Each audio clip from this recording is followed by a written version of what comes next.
So I feel like it's just a segue to go straight through there. See the lights, you see the crowd, you're doing whatever you're doing. Wrestling, bro. We got to talk about it. Of course we have. Earliest memory, bro. What's your earliest memory of wrestling as a whole, or pro wrestling? So I first started watching. I remember it was a SmackDown, and it was I think Edge versus Kane in a Last Man Standing match. It was like early 2011. Like Damn.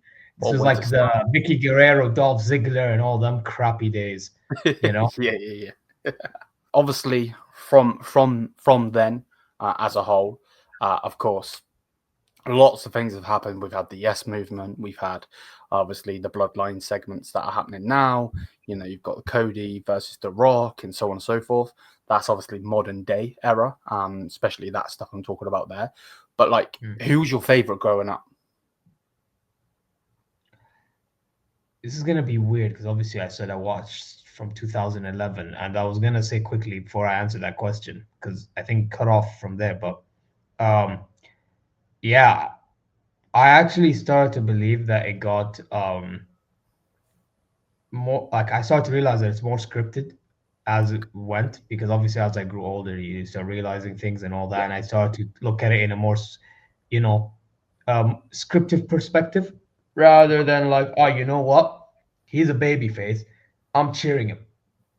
Like basically, when I first started watching, I was conditioned into cheering. Like, oh, you know, if he's a babyface, I'm cheering that guy. If he's a of course. heel, oh, I hate this guy. Sometimes I do it, but I don't actually do it as in like I hate him. I do it just to, go along. You'll see me in my own watching on ZeerTalks, whatever. Of You'll course. see how I act at times, you know.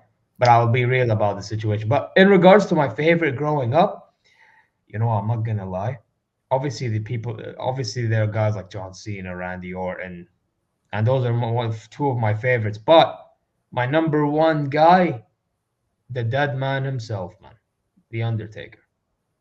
Nah, 100, bro. And that was towards the end of his career, by the way. And I still, like, you know what? Because when I first started watching wrestling, you know, it was easier for me to pick a favorite even based on the past by me just watching so many clips of the past. Of course. Because obviously, when you're watching, for example, when you watch football and you look at highlights don't tell everything. But with wrestling, it can tell you enough compared to that, if that makes sense. It tells you a bit Yeah. more. So, Yeah. like, yeah, man, I'm not gonna lie. I think Undertaker is the guy No, 100. I'm with you. I'm with you. Um, yeah, for me, at like, least. That streak as well, man, and makes yeah, me feel exactly. like, And that's the thing. That's the thing in itself is like, I actually watch his podcast. I know a lot of people hate on the fact that he's on social media and that because of obviously, for so long kayfabe, and not being in social media, and he was actually that guy. If you were to see him in person, you wouldn't see Mark Calloway, for instance, which if you don't know people, that is his name. Sorry to break it to you. But yeah, you would see the Undertaker. They'd be like, damn, look, it's the Undertaker. Let's go get a photo. And he would be like, yeah, that ain't yeah, happening. But yeah, like, I'm with you on that 1000%. And, you know, he himself would say it. And he did say it himself in the podcast. That's where I'm going with this. Is like he never really needed a title because normally when you put a title on someone, it's to elevate them where he necessarily doesn't need that title because he is that thing that people will go and see. yeah, It's similar now with Roman. Roman doesn't need the belt, of course. To get to where he has got, the belt was needed. But in general, right now, in the modern day, he doesn't actually need a title bout, because he is that thing. You know, um, so yeah, man, I'm with you on that one. Um, did you like when you were growing up? Did you What was your thing with the whole fakeness? Because I know, especially as someone over here, obviously I'm from the UK, you're from Saudi, so that's what I'm asking. But like over here, you know, it was, oh, bro, it's fake, and I'm like, no, it's not fake, it's scripted. Like that's what I always used to say, and I wouldn't say get bullied for it, but it was like, the wrestling kid. Because over here, especially over here, football is literally is the thing. Your dad's get you into football. Your granddads get you into football. Even some people nowadays with the mums as well, which is obviously football is obviously all for everyone, of course. But yeah, what was it like for you with that? Because obviously it's not fake; it's scripted. You know, they get injured and have been injured many times. You know. Yeah. Now I will say this. I've had so many conversations with so many different people, whether they're wrestling fans or non-wrestling fans. Yeah. But because obviously, at this rate, if you don't know that I'm a wrestling fan, then you're moving mad. I post wrestling stuff on my social media, bro. You get me? Like, if you have my social media and you don't, you're moving mad. You get me? So, yeah. Listen, it's just I will say this. Obviously, when I hear the ones that say, "Oh, it's fake, it's not real," their perspective is like, you know what? There's boxing, there's UFC, that's real fighting. They don't need to like manufacture a story. This. It's like you put them in. You arrange a fight between two men, and these two men fight it out. You Of course. know, and there's blood, real blood from real instances and whatever. It's not like, oh, you have to do this, and you manufacture a winner. That's the way they see it. But the thing is, right, is what I try to convince people, and not many people understand, is you have to look at WWE or AEW, even whether you like it or you don't, or TNA, or Bring it on and so New on. Japan Wrestling, like pro wrestling as a whole. You have to look at it as like, you know what? They're putting their bodies on the line to either provide a good like pro wrestling match, or right, whether it's scripted or not, or to actually tell a story. And this is the bit that people fail to understand. The main part that I want to mention is storytelling. And this is where I'm going to say, when you watch pro wrestling, WWE mainly, or AEW or whatever, yeah, those are like the two major companies. You are more I mean, more so WWE. You're more focused on the story. You're more focused on the feud and the story that they try to tell based on the past or what it could lead into the future, whatever. You get me? And that's why actually I appreciate Triple H more than I did Vince McMahon, because Triple H is actually trying to tell a longer story. You Yes. get me? Mm-hmm. Um, whether you like what's happening in the moment or you don't. But yeah, it's just I just feel like people need to just look at WWE in a sense that, like, as you said, it's scripted, right?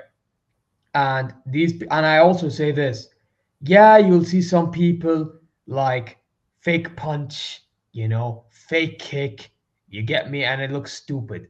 Bro, like there was an instance I think in the John Cena Undertaker match that he made like the most fake punch like ever, bro, like the WrestleMania of all places, like seriously, bro.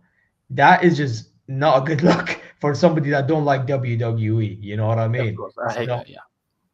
Yeah. yeah. So it's one of the ones that they have to try to make it look more realistic. You get me? But even then, don't underestimate the fact they're putting their bodies on the line. That's why a lot of these performers are actually livid when you question if it's real or fake. Because even if it's scripted, they're still putting their bodies on the line. You know which person I genuinely respect? Like, he takes hella bumps, and I mean extreme bumps, bro. JD McDonough. Oh my god. Bro, even Dolph Ziggler back in the days, bro. These man, they would take bump after bump after bump after bump, bro. People don't understand. Like, and I'm not just saying bump, extreme ones too, bro. Like, these things hurt and can take you off for a long time, bro. That War Games, we had two guys injured because they tried pulling off the maddest spots. One was a tsunami from the top of the The cage. Yeah, War Games cage. Yeah, and CM Punk helped Roman get out of it.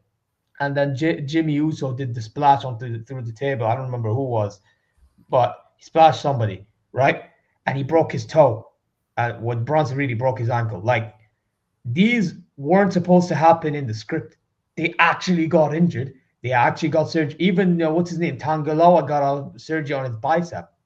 Like, yeah, it's scripted, but these scripted things, if not executed properly, which at times aren't proven by based on what I just said, they get injured. Boom, they're out for a couple of months. It could even, you know what? These circumstances, by the way, it even happened with CM Punk in the Royal Rumble. That when he tore his tricep from Drew McIntyre's DDT Future Shock, like that changed everything for WrestleMania. Not many people know this. If it wasn't for that CM Punk injury, you're getting CM Punk versus Seth Rollins. You're probably getting The Rock versus The Rock versus Roman. It was gonna because Cody Rhodes was gonna the whole Of we course. want Cody thing, Yeah. But Seth Rollins wouldn't be dealing with facing Drew McIntyre. Drew McIntyre's career would have been taken in a different direction. Who knows? Maybe Drew McIntyre would have been gone from the company. You know, these injuries change the entire landscape of what's going on within the company. So I just find it disingenuous when they say, "Oh, it's fake," because they just do this. Is this? It's like there are certain moves that are done that is fake, and certain moves that are done executed in ways to protect the other person. Even though in theory you're supposed to hurt the guy in a wrestling match, but like again, it's scripted television, you know. You're not trying to get them like injured for real and then you don't have them for the following television. You know what I mean? It's not like UFC or boxing. I do agree. But you're supposed to look at it in a different way regardless. Yeah. So Yeah. No, that's 100%. my thought on the entire thing, really.